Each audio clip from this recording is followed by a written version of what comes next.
All right, what's up, everybody? We're back again. Got 15 USC 1692D, harassment or abuse. All right, so a debt collector may not engage in any conduct, the natural consequence of which is to harass, oppress, or abuse any person in connection with the collection of a debt without limiting the general application of the foregoing. The following conduct is a violation of this section. All right, so before we go down more into it, um let's talk about abuse, what abuse is. So I think it come up when you Google it maybe, but abuse is more than just physical. Okay,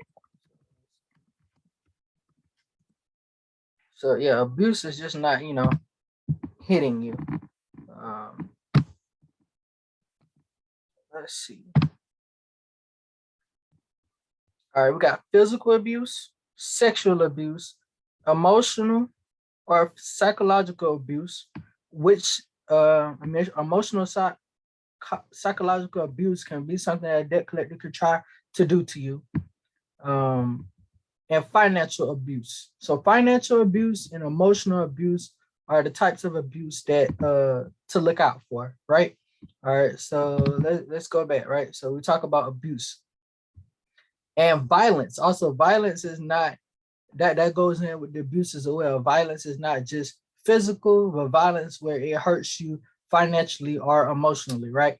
All right. So one, the use of the use or threat of use of violence or other criminal means to harm the physical person, reputation, or property of any person. So here, if you ever get a letter, like generally, once a debt collector has bought a debt and is trying to contact you, they usually see like a debt validation letter.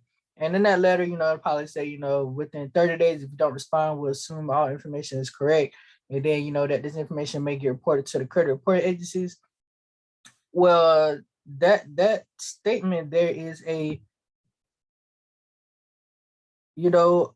threat of violence. That's a violence. You're going to emotionally abuse me and you're going to financially abuse me because if you report this to my credit report, that's going to drop my credit score. It's going to make me not be able to get approved for credit and different things like that. And when you're in a situation like that, that's violence. That's going to be hurting your reputation, right? Your reputation.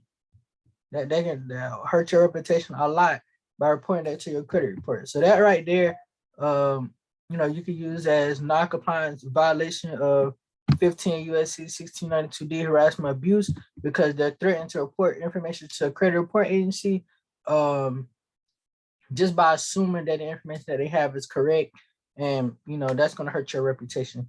Um, the use of obscene or profane language or language, the natural consequence of which is to abuse the hearer or reader.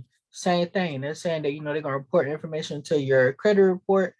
That type of obscene language. That hurts me. Also, use of obscene language could be they're saying that you're negative. You're negative on that account. You're behind on that account. You're using different words to kind of like make you feel bad or whatnot. That's abuse. That's abusing you. You don't want to really open up no mail and something saying something like that. Or if they call you on the phone, if you ever speak with these debt collection people on the phone, they like to get spotty and talk like they know everything on the phone when they don't know anything. So if you record your phone calls and you have them cursing you out, yelling at you, or getting a high tone or anything with you, then that would be a violation, non-compliance of this subchapter.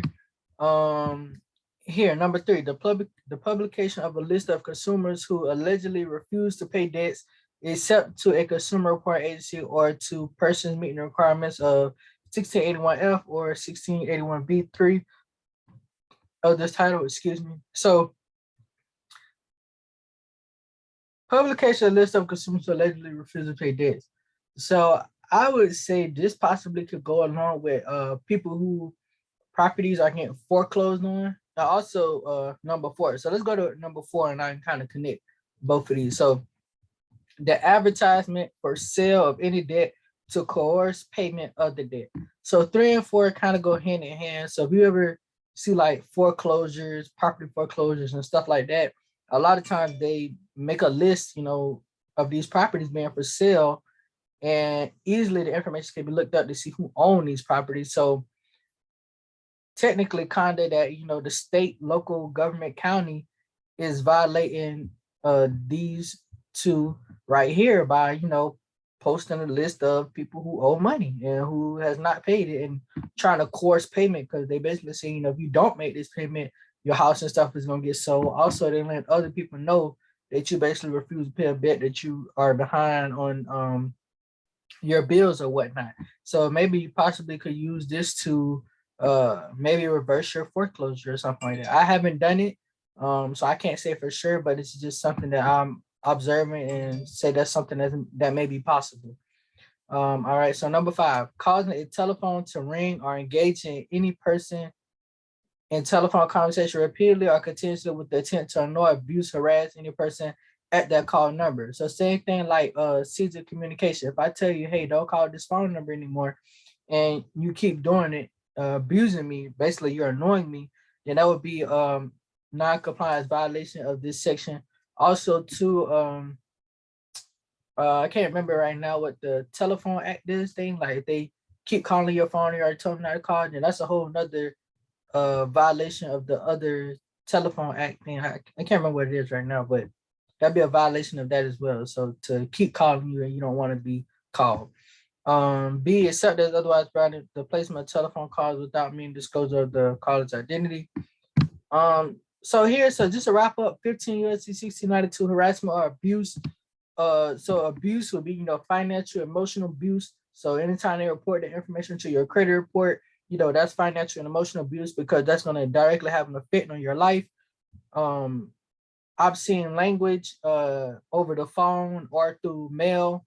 The publication of lists, where I say probably could be used for foreclosures, and then the ringing of a telephone to keep calling you. So that's it for 15 USC 1692D. So thank you for watching this video, and I'll see you in the next video. Thank you.